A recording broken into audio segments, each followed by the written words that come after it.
This is great. Hey guys, Leslie here, also known as Fresh Lems, and welcome back to my channel. So in my last Fenty Beauty video about the powder foundation, I mentioned that I probably should do a full face of Fenty because I actually haven't done one in a really long time. I actually looked, and I hate watching my videos back, but the last one I did was in 2018, and because Fenty Beauty was such a baby then, there wasn't actually that many products. Like, there was still quite a lot for a new brand, but there wasn't any brow products, there wasn't any blush products, all sorts basically. So yeah, it's nice to do a little update and actually do a full face of Fenty. So in the UK, we haven't moved on much since March 2020. We're all very much still at home, not able to really go anywhere or do anything.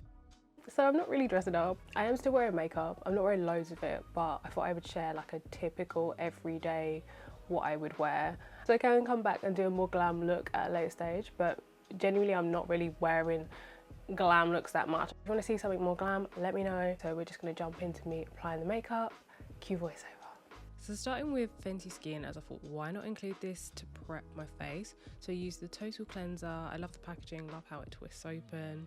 The formula is kind of creamy, not overly stripping, and it's meant to control oil and clarify, which I feel like it does a pretty good job of as someone with oily skin. So this is an old clip of me applying, as I forgot to grab one for this video, but here's a shot of my face after I've cleansed. Moving on to the Fat Water Pore-Refining Toner Serum. I actually really like this toner serum hybrid, but I always forget to use it. It's super lightweight, it just melts into the skin, and again it's meant to help reduce oil. It has niacinamide in, which is a B vitamin, and this is included in all Fenty products to help fade dark spots. And then lastly from Fenty Skin is the Hydra Vizor Invisible Moisturizer Broad Spectrum SPF 30 Sunscreen. So I love the texture of this. It's probably my favourite product of the three here. You do have to use quite a lot and reapply to get the SPF benefit. If I'm going out, I would layer this on with some more SPF over the top just to fully protect my skin, and it does have a bit of colour, but when you massage this in, it does blend out and disappear. So next I'm using the Filt'r Hydrating Primer. So this is for normal to dry skin, and my skin is mostly oily, but it has been feeling pretty dehydrated recently, so I love this for another level of hydration, bit of a boost, and I really like how makeup sits over this. The next up, foundation, and I'm using the Filt'r Hydrating Longwear Foundation in the shade 290. So this is a medium with olive undertones, and I'm going to be using the soft matte powder foundation in the same shade. The idea was to use the liquid first to give a natural-ish layer, and I'm applying that with my fingers. I just like how this warms up the product a little and helps it blend. When I first apply the foundation, it looks a little light, but it does darken a little bit, and that colour kind of stays the same throughout the day. It ended up being about medium coverage by the time I was done blending. So then I'm going to go in with the Filt'r powder foundation in the same shade, so that's 290, and then I'm going to be using the 115 Kabuki-Buff brush. I just love using powder foundation over the top to give a little bit more coverage in some areas, give a slightly more matte finish to the oilier parts of my face. Also going in with the powder foundation again, but in shade 345, which also has an olive undertone, and when you see it next to 290, it's only slightly darker. I've been using this to give a little definition, and I go in with a fluffier brush, so I'm using the 170 setting brush for a lighter coverage. I take the product around the edges of my face, underneath my cheekbones, around my forehead, under my jaw. It's just a really subtle natural contour and makes the makeup look less flat, as it's not just one tone. For brows, I use the Brow MVP Ultra Fine Brow Pencil and Styler in medium brown. So it's dual ended, so you've got the pencil one end and this really cute brush that's really soft the other end.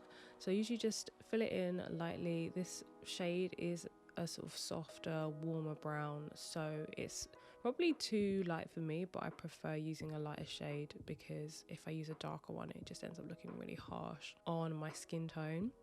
And to set, I use the Brow MVP Sculpting Wax Pencil and Styler. So it's a clear wax with flexible hold, and the brush on the product is slightly different to the pencil, gives more of a combed out effect. So you can use this on its own definitely, but I don't have enough brow hairs for that. So I love that this gives it a bit of hold. It's quite natural, not overly sticky, kind of like a light pomade.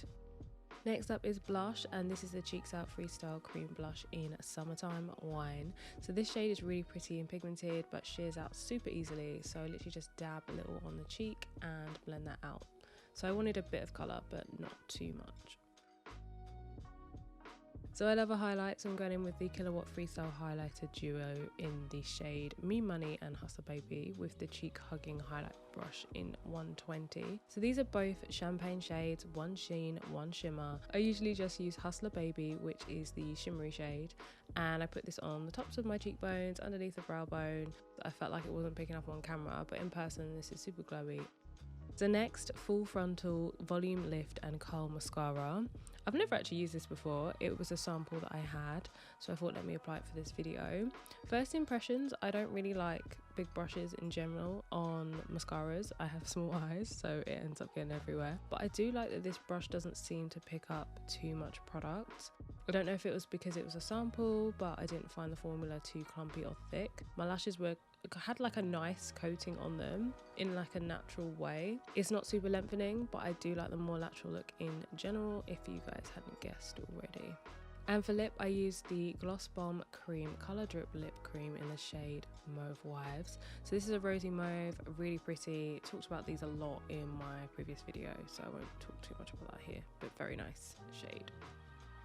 So I used a tiny bit of the Invisimatte blotting powder just on the parts of my face where it would usually get quite oily. So it does come with a little blotting pad, but I usually just use the 170 brush again, or you could use something more compact to blot better. So I tend to put this around my jaw, my eyelids, my T-zone, but only a little bit because I'm generally not that bothered about my face looking that shiny.